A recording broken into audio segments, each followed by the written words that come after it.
এখন একটা সুন্দর অঙ্ক করতে যাচ্ছি। দেখো কী দেওয়া আছে এক্স ইকুয়ালস টু 0.1 হলে প্রমাণ করো যে third bracket 1 minus second bracket 1 minus first bracket 1 minus x cube whole to the power -1 first bracket শেষ, সেকেন্ড ব্র্যাকেট তারপর whole to the power -1 second bracket শেষ, থার্ড ব্র্যাকেট তারপর পাওয়ার আছে -1/3 equals two 0.1। খুব সুন্দর অঙ্ক। এখন দেখো কেমন করে এটা সলভ করছি। আচ্ছা, প্রথম যেহেতু এটা প্রমাণ করতে বলেছে আমি বাম পক্ষ থেকে আরম্ভ করব করে ডান পক্ষে যাব, ঠিক আছে? তাহলে বাম পক্ষ মানে লেফট হ্যান্ড সাইড কী দেওয়া আছে অঙ্কটা, এটা তুলে ফেলি। 1 minus second bracket 1 minus 1 minus x cube whole to the power -1, তারপর second bracket whole to the power -1, third bracket whole to the power -1/3 equals to 1 minus, এখন ফার্স্ট ব্র্যাকেটের কাজ আমরা জানি 1 মাইনাস, এখন দেখো কী করবো, এখানে আছে 1 minus x cube whole to the power -1। তাহলে এটা আমার পাওয়ারটা আমি যদি ধনাত্মক করতে যাই কী করতে হবে, কোনো কিছু না, জাস্ট নিচে নিয়ে আসো। উপরে কত থাকবে 1, নিচে থাকবে 1 মাইনাস এক্স কিউব, হয়ে গেল, ঠিক আছে? তাহলে পাওয়ারটা মাইনাস চলে গেল, চিহ্নটা চলে গেল। তাহলে এদিকে থাকবে সেকেন্ড ব্র্যাকেট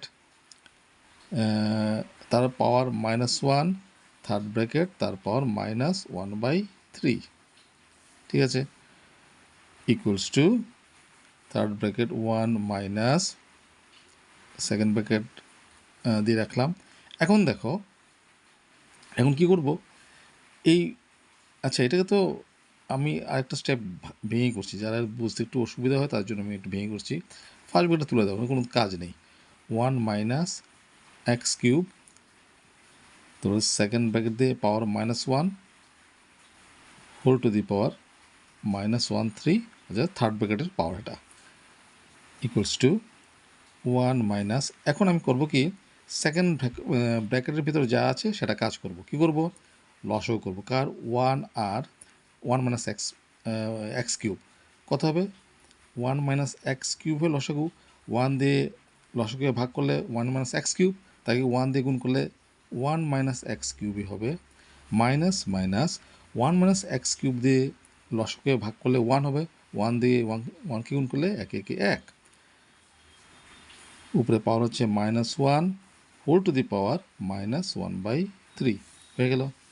আচ্ছা, ইকুয়ালস টু 1 মাইনাস, দেখো সেকেন্ড ব্র্যাকেটের ভিতর কি আছে, +1 -1 ক্যান্সেল করে দিলাম, রইল কত উপরে মাইনাস এক্স কিউব, নিচে আছে 1 মাইনাস এক্স কিউব, আর তার পাওয়ারটা আছে whole to the power -1, third bracket দিয়ে তার উপরে পাওয়ার আছে -1/3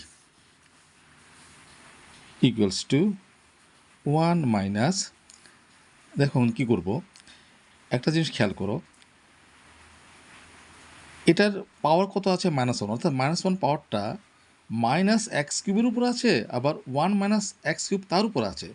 তাহলে অঙ্কের জটিলতা এড়ানোর জন্য আমরা কী করব, এটাকে ধনাত্মক করার চেষ্টা করব। কী করব, জাস্ট উল্টে দাও, পজিশনটা উল্টে দাও, কিছু করতে হবে না, তাহলেই মাইনাসটা প্লাস হয়ে যাবে। তাহলে নিচে কত আছে 1 মাইনাস এক্স কিউব, তার পাওয়ারও কিন্তু -1, এটা উপরে তুলে দাও, তবে 1 মাইনাস এক্স কিউব, তার পাওয়ারটা কিন্তু +1 হয়ে গেল। তুমি ইচ্ছে হলে ব্র্যাকেট দিতে পারো, না দিলে অসুবিধা নেই। এদিকে আর উপরে আছে মাইনাস এক্স কিউব, তার পাওয়ার হচ্ছে -1, এটা নিচে নিয়ে আসো, তাহলে মাইনাস এক্স কিউব, তার পাওয়ারটা কিন্তু প্লাস হয়ে গেল, দেখো, ঠিক আছে?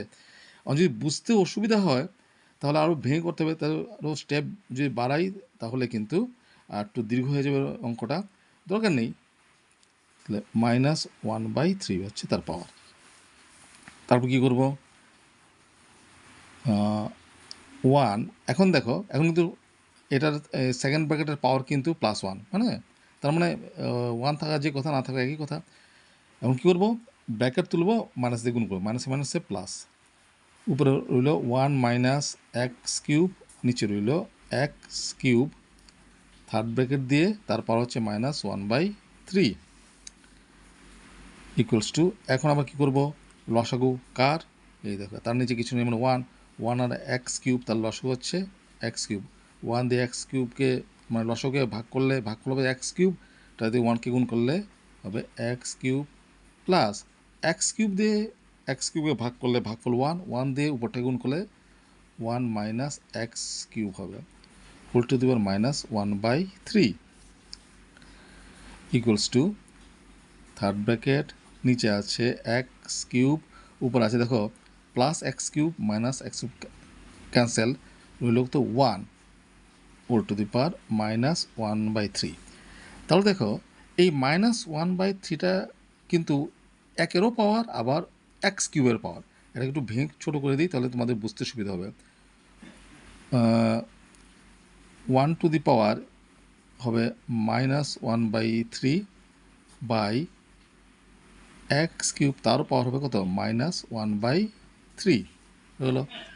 এখন এটাও এই জায়গাতে অনেকে ভুল করতে পারো যে 1-এর পাওয়ার আবার মাইনাস চলে এলো, এখানেও এক্সের পাওয়ার মাইনাস হয়ে গেল, তাহলে কি করব আমরা এটাকে প্লাস করার চেষ্টা করবো, অর্থাৎ এই 1টাকে নিচে আনবো আর নিচের পদটাকে উপরে নেব, তাহলে কি হবে, চিহ্নটা পরিবর্তন হয়ে যাবে। তাহলে উপরে আছে, নিচে আছে x cube whole to the power -1/3, সেটা যদি উপরে নিয়ে যাই হবে x cube whole to the power +1/3, আর উপরে ছিল 1 টু দি পাওয়ার -1/3, সেটা নিচে নিয়ে আসি, তাহলে হবে 1 two the power +1/3 equals two, তাহলে এখন দেখো পাওয়ারের পরে গুণ করলে কী হবে, এটা ক্যান্সেল, থাকবে কত উপরে এক্স, নিচে 1 টু দি পাওয়ার 1/3, তার মান কিন্তু 1। এখন 1 টু দি পাওয়ার 1/3 তার মান 1 কেন হলো সেটা স্বতন্ত্র জিনিস। আচ্ছা, আমি অঙ্কটা শেষে আমি এটা একটু বুঝিয়ে দেবো, যাদের একটু অসুবিধা আছে বুঝতে, তাদের সুবিধা হবে। ইকুয়ালস টু, এখন এক্সের জায়গাতে এক্সের মান বসিয়ে দাও, দেখো এক্সের মান দেওয়া আছে, কিন্তু কত দেওয়া আছে, 0.1 বসিয়ে দাও, 0.1 হয়ে গেল। তাহলে আমার কী প্রমাণ করতে বলেছিল, এটা ইকুয়ালস টু কত, 0.1, কত হলো 0.1 equals to right hand side, তার মানে প্রুভড। আমি অঙ্কটা একটু ভেঙে করেছি, একটু লম্বা হয়েছে, কিন্তু তোমাদের বুঝতে আশা করি সুবিধা হবে। এখন যে প্রশ্ন বলেছিলাম যে 1 টু দি পাওয়ার 1/3 তার মান কেমন করে 1 হয়, দেখো এখানে একটু ছোটো করে আমি দেখিয়ে দিচ্ছি। আচ্ছা, কী বলেছিলাম, 1 টু দি পাওয়ার 1/3 তার মানটা কত হবে। আচ্ছা, 1 টু দি পাওয়ার 1/3 মানে কি, এটাকে আমরা এভাবে লিখতে পারি কিউব রুট অফ 1, ঠিক আছে, এটা লেখা যায় কথা, এটা লেখা একই কথা, equals to cube root of 1কে আমরা এভাবে লিখতে পারি 1 ইন্টু 1 পারি কি পারি না, অবশ্যই পারি। এখন কিউব রুট যখন করতে যাব, কিউব রুট চিহ্নের ভিতরে 3টা একরকম সংখ্যা থেকে একটা বেরোবো, তো 1 কটা আছে, 3টা আছে, বেরোবো কটা, একটা, তাহলে 1 কিউব তার মান কত বেরোলো 1, তার জন্য লিখলাম 1 কিউব তার মান কত 1। আশা করি তোমরা অঙ্কটা বুঝতে পেরেছো।